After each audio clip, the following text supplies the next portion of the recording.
BJ from Game Gumbo. I've got my guest here, Chris Wray, and one of the games that Steve and I were talking before the show starts. I'm always fascinated when Friedemann Friese comes out with a new game because it's usually something we haven't seen before.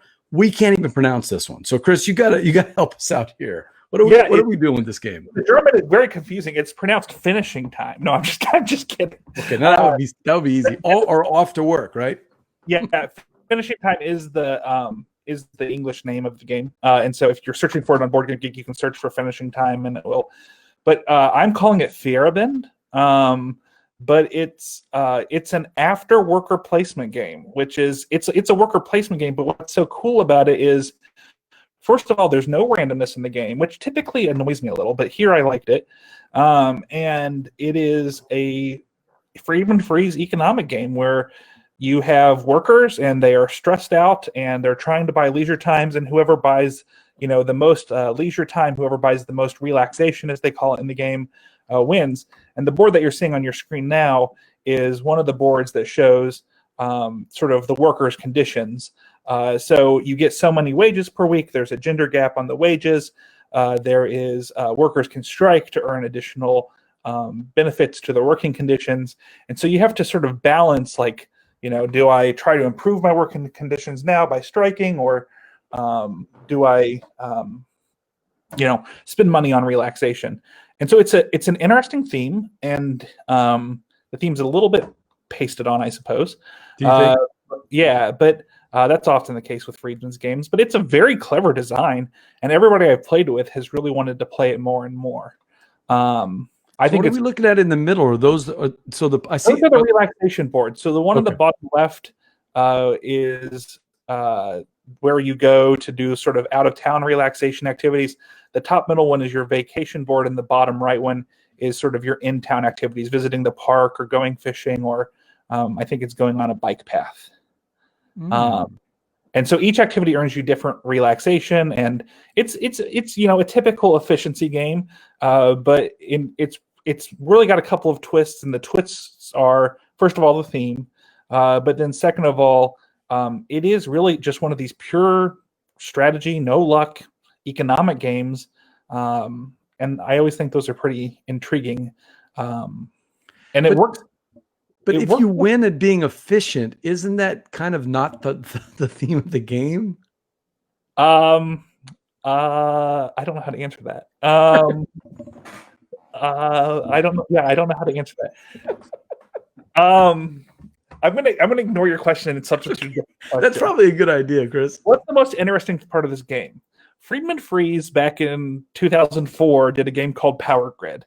And everybody loves Power Grid. I mean, not everybody, but almost everybody loves Power Grid, and the other people are wrong. And see, I write for the Opinionated Gamers. That's why we bring you on the show. And the thing about Power Grid that I always found fascinating, it's a game about timing. And so Friedemann Friese has done really cool things with timing before.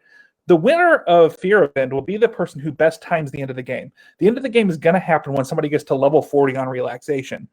And if you have all of your workers in your complement, you have a lot more flexibility to win the game. And that's really cool. I think the end of the game is what people are fascinated by. And it's just a cool design. The artwork is typical Friedemann Friese green. And I enjoyed it. Full disclosure, I have a review copy from Friedemann. But I would have said very positive things. Either way, I don't let review copies affect my judgment.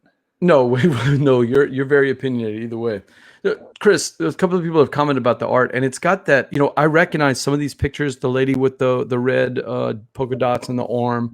I recognize that, if I remember right, that's World War II type promotional art. Is that right? It feels, yeah. So you remember Rosie the Riveter? It feels a little like it's got a Rosie the Riveter feel. Yeah. Yeah. Yeah, that's what I was thinking too. So yeah, I don't recognize this art style from any other type, although it looks like the same artist that he typically uses for his thing. I mean, you can recognize, I don't know who did the art, but I recognize that flavor. Yeah, the name is escaping me, but yeah, the art, it's pretty cool. And the art is very detailed. So there was some laughter around the table at some of the art. Yeah, I'm looking. There's a little bit of eye candy. If you keep looking, every time I look, I see something a little bit different. So It is a worker placement game, but you found a unique twist there. Is this something that you'd want to keep in your collection? Yeah, it is. Yeah, and I do find a couple of twists. First of all, the timing. I think the other thing is you can put your workers into relationships, and then they become more meaningful and more powerful if they're partnered with somebody. They're relaxing more. So that's pretty cool too. I thought it was frankly Friedemann's best design of recent years. But I think what I'm hearing is his actual best design of recent years is coming out in a couple weeks, which is Feierabend, which has been on and off the BGG hotness list for months. Steve and I and our little chat have been talking about that. I know they've been talking about it. That's one that's piquing my interest. Do you know a little bit about it? I'm probably slaughtering the name. Right. Yeah. Do you know anything? You know anything about it? You haven't played it yet, then I guess. It's supposed to be sort of economic, like Power Grid, but mixed with Concordia. Oh, okay.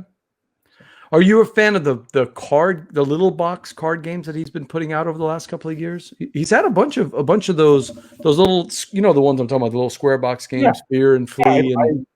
The one last year, I think it was called Fortune. Right. I really liked that one. There was one that I didn't care for, but yeah, I've liked most of them.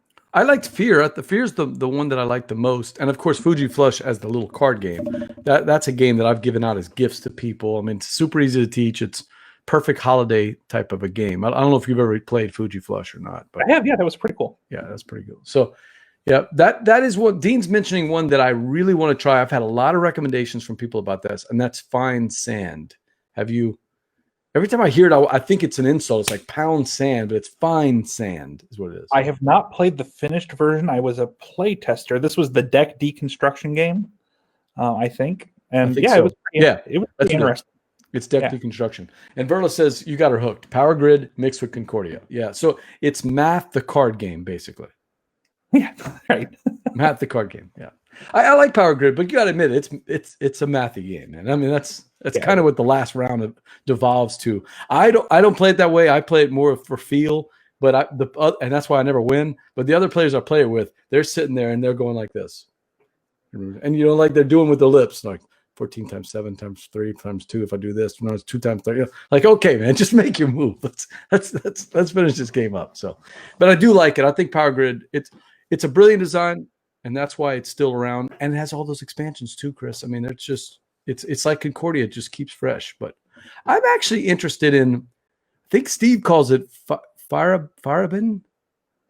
Feierabend. Yeah, I don't know. We're not sure yet. So that is an interesting one, and that is from Friedemann Friese. Check that out. BJ?